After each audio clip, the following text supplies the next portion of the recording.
Good morning to all of you. आज हम लोग अपनी क्लास में क्या सीखेंगे?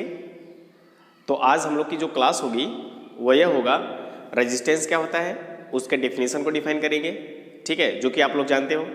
ठीक, फिर उसके बाद हम लोग अपने क्लास में सीखेंगे रजिस्टर और रेजिस्टेंस में क्या डिफरेंस है, ठीक है, इसको सीखेंगे। फिर उसके बाद हम लोग सीखेंगे कि जो हमारा रेजिस्टेंस होता है ना, कहीं न कहीं वो हम अपने कुछ इलेक्ट्रॉनिक डिवाइस हमारे ऐसे होते हैं जिनमें हमको रेजिस्टेंस का कम्बिनेशन करना होता है, ठीक है। और जो कम्बिनेशन हम करते हैं वो हमारा दो तरीका होता है, एक सीरीज कम्बिनेशन और एक पैरेलल कम्बिनेशन, ठीक है। तो इसको भी हम सीखेंगे, लेकिन इन दोनों में से सीरीज और कम्बिनेशन में से एक हम डिटेल में स्टडी करने की कोशिश करेंगे अगर टाइम रहा, है ना। तो वो रहा सीरीज का, ठीक है। और सीरीज के साथ साथ हम उसको डिटेल में पढ़ेंगे और उसके साथ एक न्यूमेरिकल एनसीईआरटी का करेंगे, ठीक है। तो ये है आज हम लोग का टॉपिक, ठीक है। तो हम लोग अपने टॉपिक को शुरू करते हैं। तो सबसे पहले हमारा आता है डेफिनेशन ऑफ रेजिस्टेंस। तो रेजिस्टेंस का डेफिनेशन क्या होता है? तो रेजिस्टेंस का डेफिनेशन हमने आपको बताया था कि रेजिस्टेंस होता जो है वह एक कंडक्टर की प्रॉपर्टी होती है ना, जो रेजिस्ट करता है फ्लो ऑफ चार्ज का। ये हमने पढ़ा हुआ था, ठीक। अब फिर उसके बाद क्या था, हमने कल की ही क्लास में जब ओम्स लॉ को वेरीफाई किया था एक्सपेरिमेंट करके, तो वहाँ पे भी हमको मिला था V और I का जो रेशियो था वह कांस्टेंट था और वही कांस्टेंट हमारा रेजिस्टेंस था, ठीक है। जो एक्सपेरिमेंट दिखा ये हमारा एक रेजिस्टेंस का ये दोनों पॉइंट है ना, A और B, और इसको हमने जोड़ किया किसी सोर्स से, है ना, और ये आपका स्विच, ठीक है। अब देखिए, तो ये पोटेंशियल डिफरेंस है ना किसके अक्रॉस है? इस रेजिस्टेंस के अक्रॉस है, ठीक है। अब उसके बाद इसमें जैसे हम स्विच को क्लोज करेंगे तो करंट फ्लो होगा, तो आंसर है यस, करंट फ्लो होगा, ठीक है। तो ये रेजिस्टेंस होता क्या है? कहीं न कहीं ये पोटेंशियल डिफरेंस, ठीक है, और ये करंट का रेशियो, यानी अक्रॉस कंडक्टर हमने जो पोटेंशियल डिफरेंस ऐड किया हुआ है वह और उसी में जो करंट फ्लो हो रहा है उसका रेशियो, यही हमारा होता है रेजिस्टेंस, ठीक है। तो रेजिस्टेंस का डेफिनेशन लिखा हुआ है। तो the resistance of a conductor, किसी कंडक्टर का resistance is the ratio of the potential difference, है ना, अक्रॉस इट, इसके अक्रॉस जो पोटेंशियल डिफरेंस हमने यूज किया, और करंट फ्लो थ्रू इट, और इसमें जो करंट फ्लो हुआ है उन दोनों का रेशियो, यानी R is equal to V/I। यही हमारा क्या है? Definition of resistance. ये रेजिस्टेंस का डेफिनेशन है, ठीक है। और उसमें भी वहां पे भी लिखे थे ना, property of conductor to resist the flow of charge, ये भी लिख सकते हो, ठीक है। ये हमारा हुआ रेजिस्टेंस। अब हम लोग आते हैं difference between register and resistance, है ना। तो देखिए, हर एक कंडक्टिंग मटेरियल जो होता है वह रजिस्टर होता है, समझ रहे ना, ठीक है। अब उसके बाद वही कंडक्टर मटेरियल में, है ना, उनकी कुछ ऐसी प्रॉपर्टी होती है जो इलेक्ट्रिक करंट को अपोज करता है, और जो इलेक्ट्रिक करंट को अपोज करता है, ठीक है, वह क्या है? रेजिस्टेंस है ना। तो रेजिस्टेंस क्या है? जनरल में सभी कंडक्टिंग मटेरियल हमारे क्या हैं? रेजिस्टर हैं, लेकिन वही रेजिस्टर कितना, है ना, कितना इलेक्ट्रिक करंट को रेजिस्ट करता है वो होता है रेजिस्टेंस, ठीक है, समझ रहे ना। जैसे देख लीजिए, हमारे पास ये एक कंडक्टर है, कंडक्टिंग मटेरियल, ठीक है। ये मान लीजिए आपका है आयरन है, ठीक है। तो यह एक रेजिस्टर है, यह क्या है? रेजिस्टर। आयरन का एक रॉड है या फिर आयरन का एक वायर है, ठीक है, जो एक रेजिस्टर है ना, ठीक। अब उसके बाद ये जो हमारा है यह एक कॉपर वायर है, कॉपर रेजिस्टेंस है, कॉपर वायर है, ठीक है। ये आपका आयरन वायर जो एक रजिस्टर है, यह एक आपका कॉपर वायर जो यह भी एक क्या है? रजिस्टर ही है ना। और हमने ले लिया ये एक सिल्वर वायर, ठीक है, यह भी क्या है? एक रजिस्टर है, है ना, एक रजिस्टर है, ठीक है। लेकिन हमने देखा कि ये जो इलेक्ट्रिक करंट को अपोज कर रहा है, इलेक्ट्रिक करंट को अपोज कर रहा है, ठीक है। ये कितना अपोज किया, तो हमने मान लिया कि ये आपका 4 ओम, ठीक है, अपोज किया, 4 ओम अपोज किया, ठीक है। तो कहीं न कहीं इसी रजिस्टर की प्रॉपर्टी है ना, क्या है, इलेक्ट्रिक करंट को रजिस्ट कर रहा है, ठीक है, अपोज कर रहा है ना। तो वह क्या है, 4 ओम है। फिर उसके बाद हम कॉपर वायर पर आते हैं। तो कॉपर वायर जो है ना, यह कहीं न कहीं एक क्या है, रजिस्टर है। लेकिन इसकी जो प्रॉपर्टी है ना, इसकी जो प्रॉपर्टी है वह क्या है, तो आंसर है 1 ओम की है ना। यानी यही रजिस्टर अब जो इलेक्ट्रिक करंट को अपोज कर रहा है वह कितना कर रहा है, 1 ओम अपोज कर रहा है, ठीक है। अब उसके बाद ये हमारा है एक रजिस्टर, ये है सिल्वर आपका, ठीक है। अब कहीं न कहीं अगर हम देखें इसका जो रेजिस्टेंस है, यानी इसकी जो प्रॉपर्टी है वो क्या है, आंसर है 0.1 ओम की है, ठीक है। तो जनरल में हमारा हर एक कंडक्टिंग वायर क्या है, रजिस्टर है। अब वह रजिस्टर कितना इलेक्ट्रिक करंट का अपोज करता है ना, इलेक्ट्रिक करंट को जो अपोज कर रहा है वह कहीं कहीं इस रजिस्टर का क्या है, प्रॉपर्टी ही है, उस कंडक्टर मटेरियल की प्रॉपर्टी ही है कि ये ज़्यादा अपोज कर रहा है, ये इससे कम अपोज कर रहा है, ये इन तीनों में से सबसे कम अपोज कर रहा है, सही है ना। तो ये जो अपोज करना होता है, यानी R = 0.01 हुआ, तो यह क्या है, यस, ये रेजिस्टेंस है, ये क्या है, रेजिस्टेंस है, ये क्या है, रेजिस्टेंस है। लेकिन यही जो हमारा कंडक्टर मटेरियल है वो क्या है, रजिस्टर है ना। यानी हर एक कंडक्टिंग मटेरियल क्या है, रजिस्टर है। लेकिन वो कितना अपोज करता है वो क्या है, यस, ठीक है। अब देखिए उसके बाद ये होता है ना, कि ये जो रजिस्टर होता है, रजिस्टर, इसको हम कितना भी लंबा करें, कितना भी चौड़ा करें, कितना भी मोटा करें, ठीक है, वो रजिस्टर ही रहेगा, है ना। उसका जो रजिस्टर होगा वह चेंज नहीं होगा, लेकिन उसके length, breadth, height, volume, shape, size change करने से उसका क्या चेंज होगा, यस, क्या नहीं चेंज होगा, रजिस्टर, ठीक है, वो रजिस्टर रहेगा ही रहेगा क्योंकि मटेरियल है ना, बस, ठीक है। ये होता है। तो समझ में आ गया कि जो हमारा रेजिस्टेंस होता है और जो हमारा रजिस्टर होता है, ठीक है, तो इनके बीच यही डिफरेंस है हमारा, बस, ठीक है। तो ये लिखा हुआ है difference between register and resistance. तो a register is an object of conducting material, ठीक है, तो यह एक कंडक्टिंग मटेरियल है, रेजिस्टेंस, है ना। But resistance it is electrical property, ये है electrical property due to which it oppose the electric current, यही इलेक्ट्रिक करंट का जो अपोज करता है वही हमारा क्या है, रेजिस्टेंस है, जो इस तरह से हमको देखने को मिले, ठीक है। तो ये था हमारा रेजिस्टेंस और, ठीक है, रजिस्टर, ओके। अब क्या होता है, आगे हम लोग आते हैं कि ये जो हमारे रेजिस्टेंस होते हैं इसको हम यूज़ कहाँ करते हैं, ठीक है।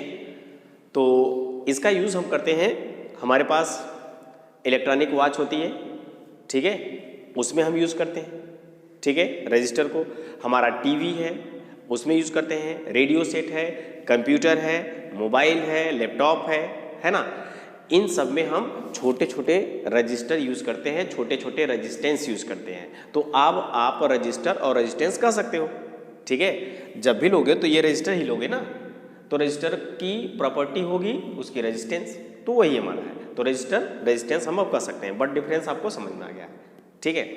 तो इन रजिस्टेंस का यूज़ हम लोग अपने इस तरह से इलेक्ट्रिकल इंस्ट्रूमेंट में करते हैं, मोबाइल, कंप्यूटर, ठीक है। अच्छा, तो ये जो हमारे आजकल के इलेक्ट्रॉनिक डिवाइस हैं, है ना, बहुत छोटे छोटे आने लगे हैं। फ़ोन को हम पॉकेट में लेके घूमते हैं, ठीक है, और यहाँ तक कि अब लैपटॉप भी हम लोग साथ में लेके चलते हैं, जिसको पाम टॉप यानी टैबलेट जिसको बोलते हो वो भी हमारा है ना। तो इस तरह से छोटे छोटे वहाँ पे रेजिस्टेंस लगे होते हैं, है ना। तो वो जो रेजिस्टेंस होते हैं उनकी ज़रूरत कभी कभी हमको बहुत हाई रेजिस्टेंस की ज़रूरत होती है और कभी कभी बहुत लो रेजिस्टेंस की ज़रूरत होती है, ठीक है। अब हम इतने छोटे से में बहुत बड़ा रेजिस्टेंस यूज कर ले, है ना, बहुत छोटा रेजिस्टेंस यूज कर ले, ठीक है, तो कहीं न कहीं हम उस छोटे में, ठीक है, बहुत सारे रेजिस्टेंस को एक साथ जोड़ लेते हैं, है ना। तो जोड़ने से हमको कहीं न कहीं हाई रेजिस्टेंस और लो रेजिस्टेंस मिलता है, ठीक है। तो लो रेजिस्टेंस कब मिलेगा, हाई रेजिस्टेंस कब मिलेगा, इनका हम कॉम्बिनेशन करते हैं, ठीक है। और इनका जो कॉम्बिनेशन होता है वह दो तरीके का हुआ। अगर हम हाई चाहते हैं तो हम उसको सीरीज कॉम्बिनेशन बोलते हैं, अगर हम लो रेजिस्टेंस चाहते हैं तो हम कहीं न कहीं उसको पैरेलल कॉम्बिनेशन में जोड़ेंगे, ठीक है। तो बहुत सारे रेजिस्टेंस को हम जोड़ना सीखेंगे, ठीक है, एक सीरीज कॉम्बिनेशन, एक पैरेलल। तो हम लोग सीखते हैं पहले सीरीज कॉम्बिनेशन, ठीक है। तो इसको नोट कर लीजिएगा, हम आते हैं सीरीज कॉम्बिनेशन पे।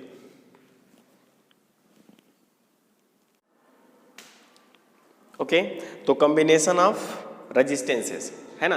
तो कॉम्बिनेशन ऑफ रेजिस्टेंस को हम दो तरीके से सीखेंगे, जिसमें से हम पहला तरीका आज सीखेंगे, फिर अगला जो तरीका होगा यानी पैरेलल कॉम्बिनेशन को हम अगली क्लास में सीखेंगे। तो आज हम लोग सीखेंगे सीरीज कॉम्बिनेशन, है ना। तो रेजिस्टेंस को जब हम सीरीज में ऐड करेंगे, ठीक है, तो किस तरह से हम रेजिस्टेंस को सीरीज में कंबाइन करते हैं, ठीक है, और इससे हमको कौन सा रेजिस्टेंस मिलता है, हाई रेजिस्टेंस, लो रेजिस्टेंस, है ना, क्या किस तरह से, देखिए। तो सबसे पहले हमने मान लिया, ठीक है, लेट 3 रेजिस्टेंस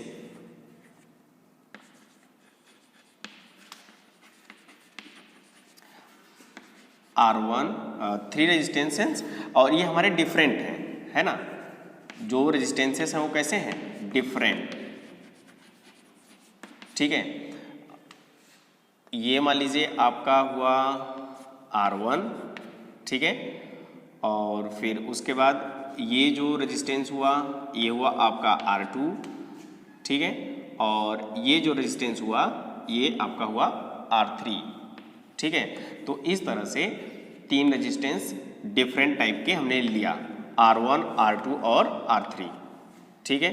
ओके, तो देखिए ये कहीं न कहीं रेजिस्टेंस जो है उसका यह एंड है, यह एंड है, ये इसका एंड है, इसका एंड है, इसका एंड है, इसका एंड है, ठीक है।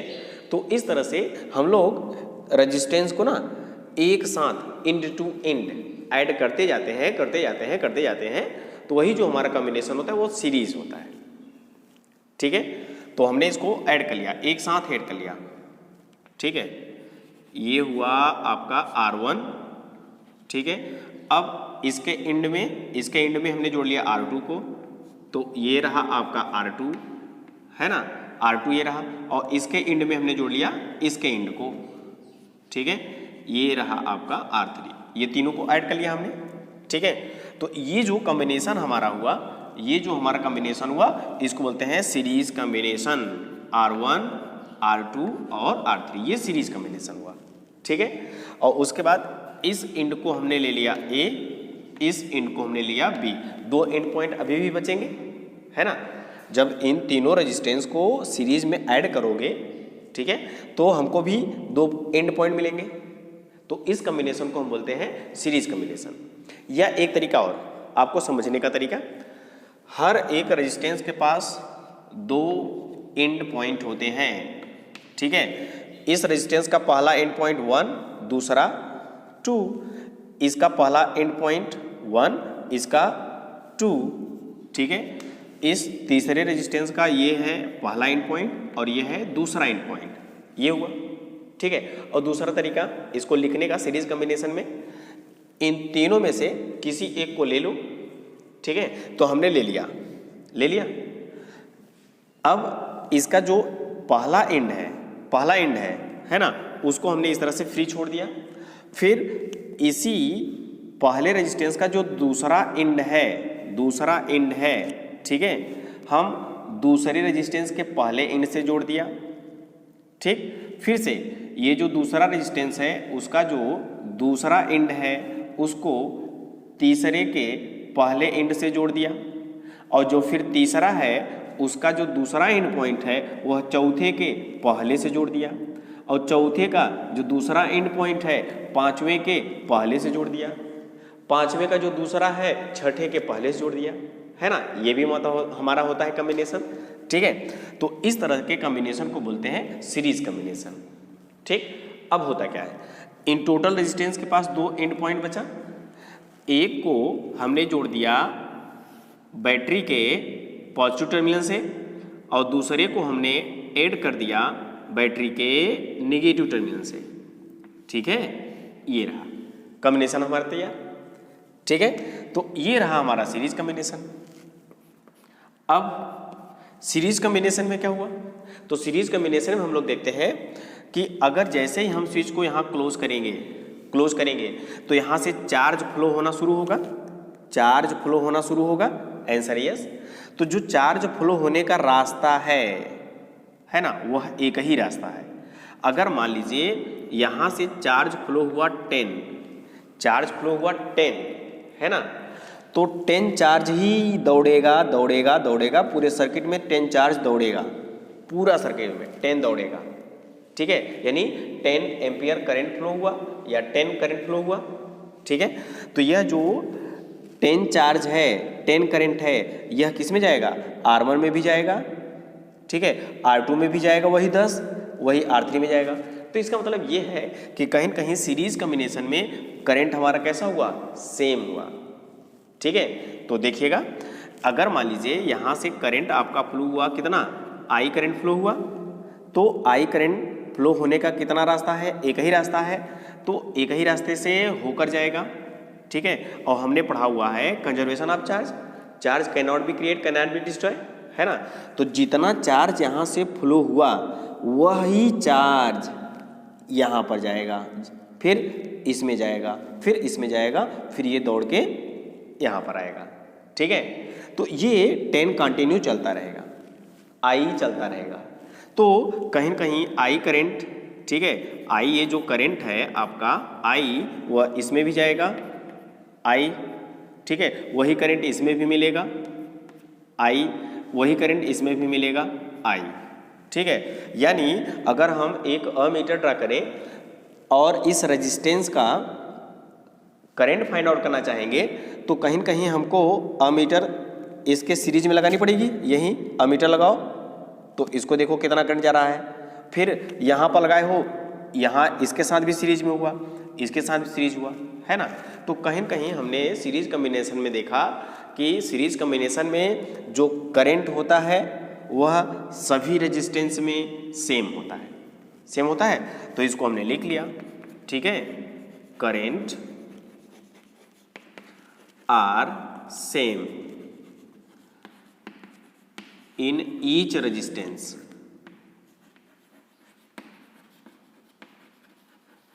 है ना। तो हमने देखा कि हर एक रेजिस्टेंस में करंट सेम है।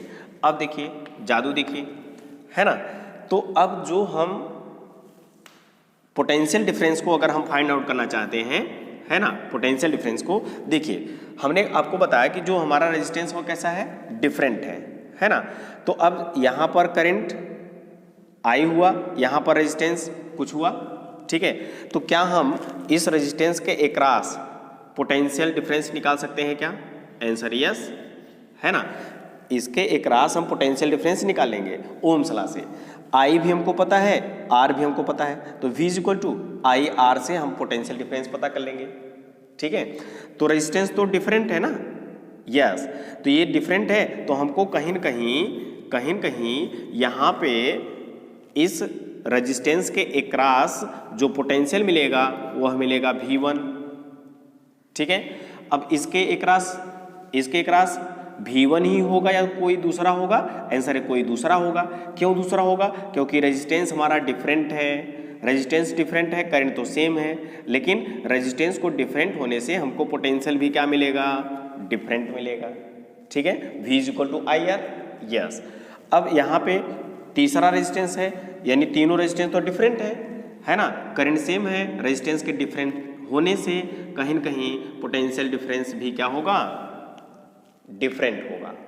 ठीक, अब ये जो तीनों रेजिस्टेंस के अलग अलग पोटेंशियल डिफरेंस हुए, ठीक है, वे कहीं न कहीं उनका अगर आप सम करोगे तो ये जो आपने अप्लाई किया हुआ है, जो बैटरी लगाई हुई है, ठीक है, इनके बराबर होगा।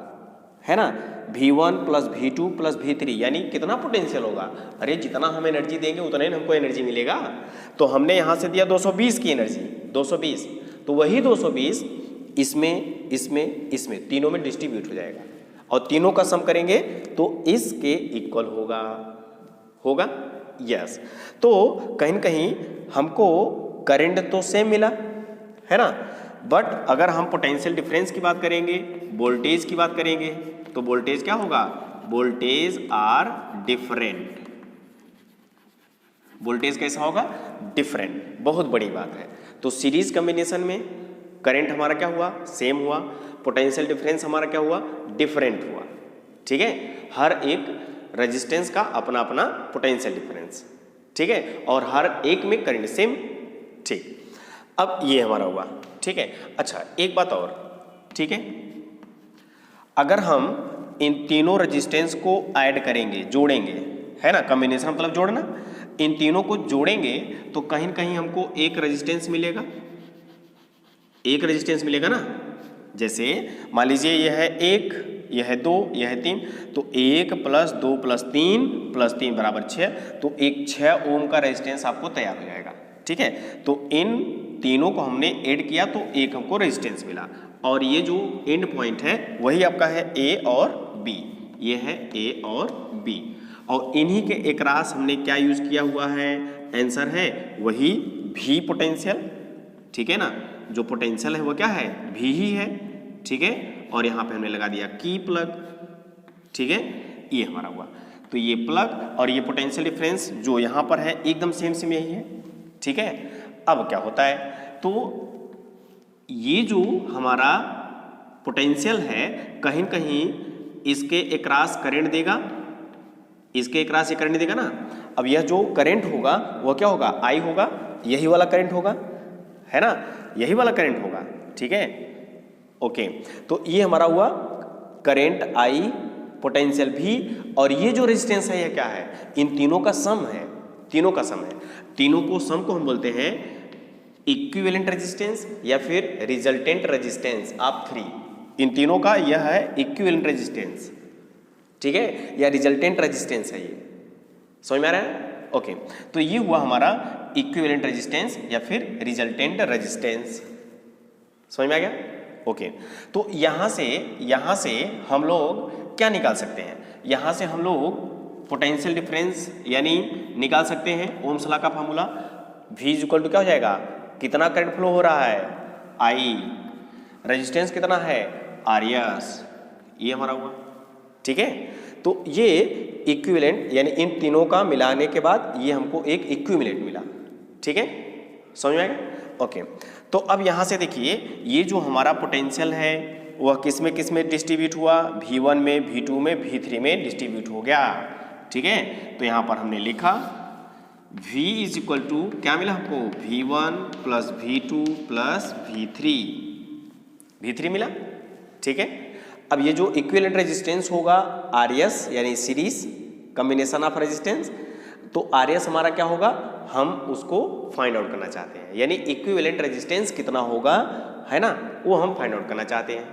तो देखिए ये तो कंडीशन हमको पता है कि ये जो पोटेंशियल है वही है, और यही पोटेंशियल 3 पार्ट में डिवाइड हो गया, V1, V2, V3 में, है ना, वही हमारा है। फिर अब हम लोग यूज कर लेते हैं ओम्स लॉ।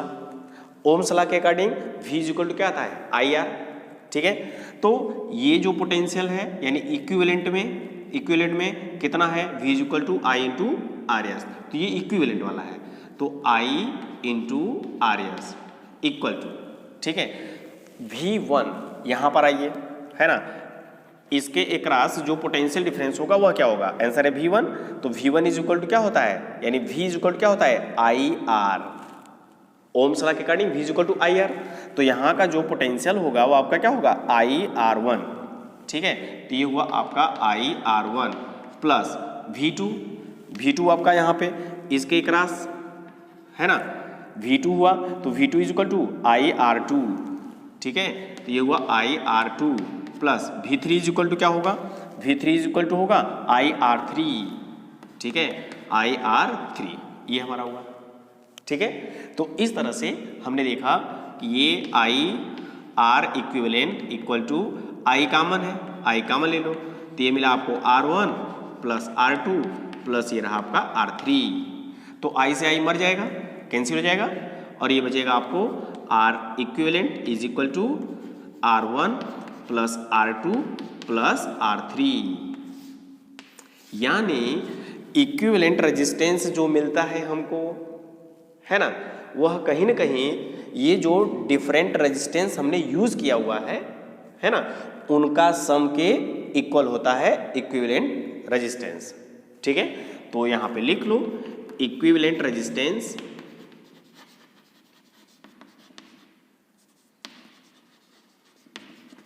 इक्विवेलेंट रेजिस्टेंस, ठीक है, इज इक्वल टू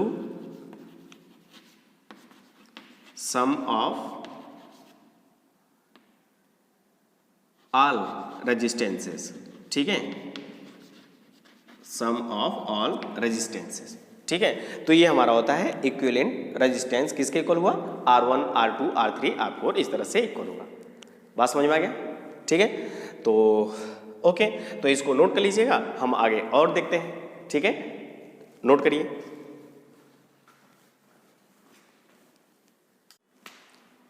ओके, तो देखिए अभी तक तो हमने सीरीज कॉम्बिनेशन में कितने डिफरेंट रेजिस्टेंस को यूज किया था, आंसर है 3। ठीक है, अगर हम मान लें हमारे पास n डिफरेंट रेजिस्टेंस हैं तो उनका सीरीज कॉम्बिनेशन क्या होगा। ठीक है, तो लिख लेते हैं। तो कुछ नहीं होगा, यहाँ पे 3 थे, अगर 4 होगा तो 4 R1 plus R2 plus R3 plus R4 हो जाएगा, है ना। अगर 5 हुआ तो R1 plus R2 plus R3 plus R4 plus R5, है ना। तो इस तरह से अगर हमारे पास डिफरेंट n रेजिस्टेंस है तो उनका जो इक्विवेलेंट रेजिस्टेंस होगा वह किसके इक्वल होगा, उसी को लिख रहे हैं, है ना। इफ n डिफरेंट रेजिस्टेंसेस, तो बताइए क्या होगा। ठीक है, तो इक्विवेलेंट जो रेजिस्टेंस होगा वह किसके इक्वल होगा, तो आंसर है R1 plus R2 plus R3 plus dot dot dot dot dot कहाँ तक, आंसर है Rn तक। ठीक है, ये हुआ आपका, जब आपके पास n डिफरेंट रेजिस्टेंसेस हैं तो उनका सीरीज कॉम्बिनेशन में जो इक्विवेलेंट रेजिस्टेंस हुआ ये हुआ। ठीक है, अच्छा अब इसमें भी हम कुछ केसेस बना लेते हैं, है ना। इसमें भी हम क्या बनाते हैं, कुछ केस बना लेते हैं, है ना। तो केस नंबर फर्स्ट, अगर हम मान लें ये जो n रजिस्टर लगे हुए हैं, है ना, n रेजिस्टेंस जुड़े हुए हैं सीरीज कॉम्बिनेशन में और डिफरेंट टाइप के थे। अगर हम मान लिया कि ये जो n डिफरेंट है, ये डिफरेंट नहीं है, n सेम रेजिस्टेंस होगा तब क्या होगा। ठीक है, तो क्या होगा, सेम रेजिस्टेंस लिख लो। इफ n सेम रेजिस्टेंसेस होंगे तो क्या होगा, देन, और इसको हमने मान लिया सेम रेजिस्टेंसेस को हमने मान लिया यहाँ पे, ठीक है, यहीं पे लिख लो, दैट इज, ठीक है, R1 is equal to R2 is equal to R3 is equal to dot dot dot आपका Rn इक्वल टू क्या मान लिया, R, ये ऐसा मान लिया। ठीक है, सभी रेजिस्टेंस डिफरेंट जो थे वो ये कंडीशन में थे, यहाँ पे सभी को हमने सेम मान लिया कि उनका जो रेजिस्टेंस है सेम है, वो R है। अब देखिए जो इनका इक्विवेलेंट रेजिस्टेंस होगा वह क्या होगा, तो आंसर है R1 के प्लेस पर क्या रखोगे, R, R2 के प्लेस पर R, R3 के प्लेस पर R, तो ये R plus R plus R plus R, हाँ यार, है ना यार, हाँ, तो ये R हुआ। तो ये RS is equal to R plus R, ठीक है, R plus R 2R plus R 3R 4R 5R 6R 7R, और ये कहाँ तक है, आंसर है nth टर्म तक है। ठीक है, तो जोड़ेंगे कितना हो जाएगा, आंसर है NR हो जाएगा। गजब ना यार, हाँ यार, NR हो जाएगा। तो मीनिंग हुआ कि जब इक्वल रेजिस्टेंस हमारे होंगे n, ठीक है, तो उनका जो इक्विवेलेंट रेजिस्टेंस आएगा वो क्या हो जाएगा, यस। ठीक है, अगर मान लीजिए हमने दो इक्वल रेजिस्टेंस ऐड किया है सीरीज कॉम्बिनेशन में तो 2R हो जाएगा उसका रेजिस्टेंस। अगर थ्री इक्वल रेजिस्टेंस हमने सीरीज में ऐड किया हुआ है तो 3 टाइम उसका रेजिस्टेंस हो जाएगा। ठीक है, अगर हम 4 ओम का इक्वल रेजिस्टेंस 6 ठो लगाएं, ठीक है, तो उसका क्या हो जाएगा, तो 6 चौके 24 हो जाएगा, है ना। कितने लगाए थे, 1 2 3 4 5 6, तो ये सम है हमारे 3 ओम के, 3 3 3 3 3 3 3, ये 3 ओम के हैं। तो कितने हैं, 1 2 3 4 5 6, तो इनका जो इक्विवेलेंट आएगा, है ना, इनका जो इक्विवेलेंट रेजिस्टेंस आएगा वह किसके इक्वल होगा, 1 2 3 4 5 6, तो 6 के 18 ओम का होगा। ठीक है, तो ये इस तरह से हमको देखने को मिलता है सीरीज कॉम्बिनेशन।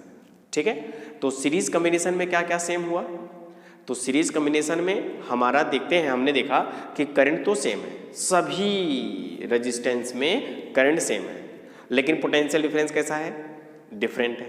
ठीक है, और जो सीरीज कॉम्बिनेशन में इक्विवेलेंट रेजिस्टेंस मिला हमको, वह कहीं न कहीं क्या मिला, सम ऑफ ऑल रेजिस्टेंसेस मिला।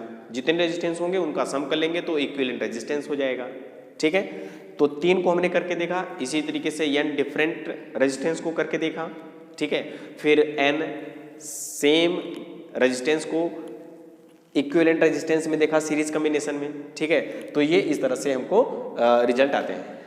ठीक है, तो हमें लगता है कि और अगर आपको न्यूमेरिकल बता देंगे तो वीडियो बड़ा हो जाएगा, तो आज हम कोशिश करते हैं बस यहीं तक। तो कल हम सीखते हैं इस पर बेस एक एनसीईआरटी का न्यूमेरिकल, बहुत ही मज़ेदार, बहुत ही इंपॉर्टेंट है। ठीक है, ओके, तो आज के लिए बस इतना ही। Thank you.